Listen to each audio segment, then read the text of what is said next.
Hi ನಮಸ್ಕಾರ, welcome back to ಸಮಗ್ರಿ channel. ನಾನಿವತ್ತು ನೀರು ದೋಸೆನ ಮಾಡ್ತಾ ಇದ್ದೀನಿ. ನೀರು ದೋಸೆನ ತುಂಬ ತೆಳ್ಳಾಗಿ ಮೃದುವಾಗಿ ಮಾಡಬೇಕಂದ್ರೆ ಯಾವ ರೀತಿಯ ವಿಧಾನ ಅನುಸರಿಸ್ತೇನೋ ಅದನ್ನು ನಿಮ್ಮ ಜೊತೆ ಶೇರ್ ಮಾಡ್ತೀನಿ.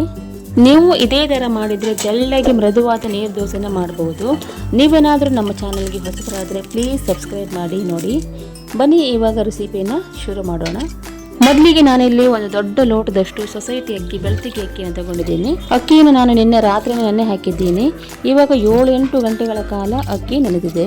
3-4 ಸಲ ಅಕ್ಕಿನ ಚೆನ್ನಾಗಿ ತೊಳ್ಕೊಂಡು ಈಗ ಮಿಕ್ಸಿ ಜಾರ್ಗೆ ಹಾಕಿ ರುಬ್ಕೋತೀನಿ.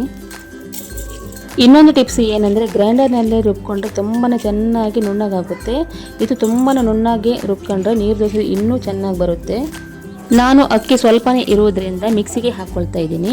ಇದಕ್ಕೀಗ ಸ್ವಲ್ಪ ನೀರನ್ನು ಸೇರಿಸ್ಕೊಂಡು 1/4 ಚಮಚದಷ್ಟು ಉಪ್ಪನ್ನು ಸೇರಿಸಿ ನುಣ್ಣಗೆ ರುಬ್ಕೊಳ್ತೀನಿ. ನೋಡಿ, ಅಕ್ಕಿ ರುಬ್ಬಿ ಆಗಿದೆ. ಹಿಟ್ಟು ತುಂಬ ನುಣ್ಣಾಗಿ ರುಬ್ಬಬೇಕು, ತರ್ತರಿಯಾಗಿರಬಾರ್ದು. ಕೈಯಲ್ಲಿ ಮುಟ್ಟಿ ನೋಡಿದ್ರೆ ಗೊತ್ತಾಗುತ್ತೆ. ನಾನೀಗ ಹಿಟ್ಟನ್ನು ಒಂದು ಪಾತ್ರೆಗೆ ಹಾಕ್ತಾ ಇದ್ದೀನಿ. ಈಗ ಮಿಕ್ಸಿ ಜಾರ್ಗೆ ಸ್ವಲ್ಪ ನೀರನ್ನು ಹಾಕ್ಕೊಂಡು ತೊಳೆದುಕೊಂಡು ನೀರನ್ನು ಸೇರಿಸ್ತಾ ಇದ್ದೀನಿ. ಈಗ ಹಿಟ್ಟನ್ನು ಚೆನ್ನಾಗಿ ಕಲಿಸ್ಕೊಳ್ಬೇಕು. ಇದಕ್ಕೀಗ ಎಷ್ಟು ನೀರು ಬೇಕು ಅಷ್ಟು ನೀರನ್ನು ಸೇರಿಸ್ಕೊತೀನಿ. ತುಂಬ ದಪ್ಪನೂ ಇರಬಾರ್ದು, ತುಂಬ ತೆಳು ಕೂಡ ಇರಬಾರ್ದು, ಹದವಾಗಿರಬೇಕು. ನೋಡ್ಕೊಂಡು ನೀರನ್ನು ಸೇರಿಸ್ಕೊಳ್ತೀನಿ. ನೋಡಿ, ಹಿಟ್ಟಿಗೆ ನೀರು ಸೇರಿಸ್ಕೊಂಡಾದ್ಮೇಲೆ ಇಷ್ಟು ತೆಳು ಇರಬೇಕು. ನೀರು ದೋಸೆಗೆ ಕರೆಕ್ಟಾಗಿದೆ ಈ ಹದ. ಗ್ಯಾಸ್ ಆನ್ ಮಾಡಿಕೊಂಡು ನಾನಿಲ್ಲಿ ದೋಸೆ ಕಾವಲಿಯನ್ನು ಇಟ್ಟು ಅರ್ಧ ಈರುಳ್ಳಿಯನ್ನು ಈ ಥರ ಕಟ್ ಮಾಡಿಕೊಂಡು ಕಾವಲಿಗೆ ಎಣ್ಣೆ ಹಚ್ತಾ ಇದ್ದೀನಿ. ಇದು ದೋಸೆಯ ಕಬ್ಬಿಣದ ಕಾವಲಿ. ಈಗ ಎಣ್ಣೆ ಹಚ್ಕೊಂಡು ದೋಸೆ ಹೊಯ್ತಾ ಇದ್ದೀನಿ. ಇನ್ನೊಂದು ಟಿಪ್ಸ್ ಹೇಳ್ತೀನಿ. ದೋಸೆ ಕಾವಲಿಗೆ ಈರುಳ್ಳಿಯನ್ನು ಕಟ್ ಮಾಡಿಕೊಂಡು ಎಣ್ಣೆ ಹಚ್ಚಿದ್ರೆ ದೋಸೆ ತುಂಬಾ ರುಚಿಯಾಗಿರುತ್ತೆ. ಈಗ 2-3 ನಿಮಿಷಗಳ ಕಾಲ ಮುಚ್ಚಿಡ್ತೀನಿ. ಈಗೆಲ್ಲ ನಾನ್ ಸ್ಟಿಕ್ ತವಾದಲ್ಲಿ ಮಾಡ್ತಾರೆ, ಅದರಲ್ಲಿ ಅಷ್ಟೊಂದು ಟೇಸ್ಟ್ ಆಗಿರಲ್ಲ. ರಿಯಲ್ ಆಗಿ ನೀರು ದೋಸೆ ತಿನ್ನಬೇಕಾದ್ರೆ ಕಬ್ಬಿಣದ ಕಾವಲಲ್ಲೇ ತಿಂದರೆ ಮಜಾ.